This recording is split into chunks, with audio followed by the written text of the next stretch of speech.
Praised be Jesus Christ. You realize in Luke 24:25 that in that unique account of Jesus catching up with two disciples walking despondent from Jerusalem to Emmaus,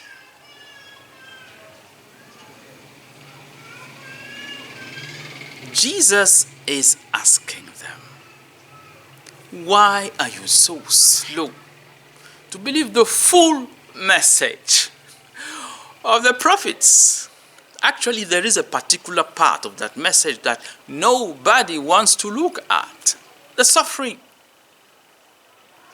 So he explains and says, was it not necessary, was it not written, that the Messiah should suffer thus so as to enter into his glory?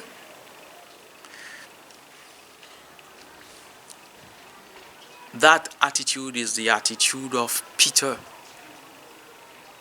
Matthew 16:22. Well, God forbid. This thing you are saying, that you will suffer and die, it should never happen to you, he says to Jesus.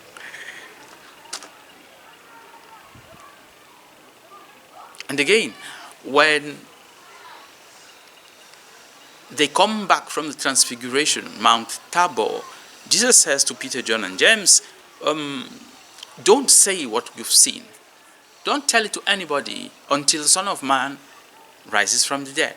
And Jesus said that.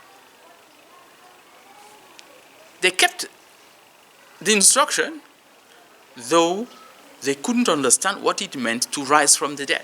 Is that possible? Resurrection from the dead, a question, a contention between the great schools of the Pharisees and the Sadducees. No, they don't want to look at it at all. Because thinking of resurrection, it would mean thinking of the death of Jesus. No. The third time Jesus announces that he's going to die.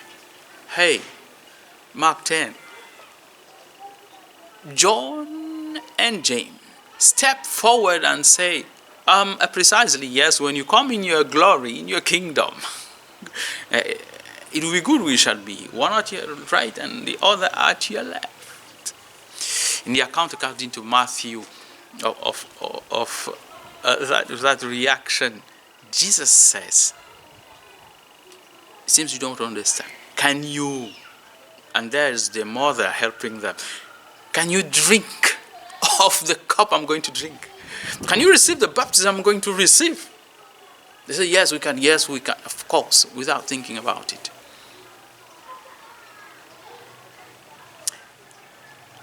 So it's obvious that the reaction of Peter, James, and John, and Clopas and his friend is also ours. We are slow to understand not only the full message of the prophet, but the full ways of God. It is a difficulty for us, an ubex, like an unsuperable obstacle for us to discern the ways of God. So why not decide and open our hearts to the possibility of suffering as being a way to spiritual growth?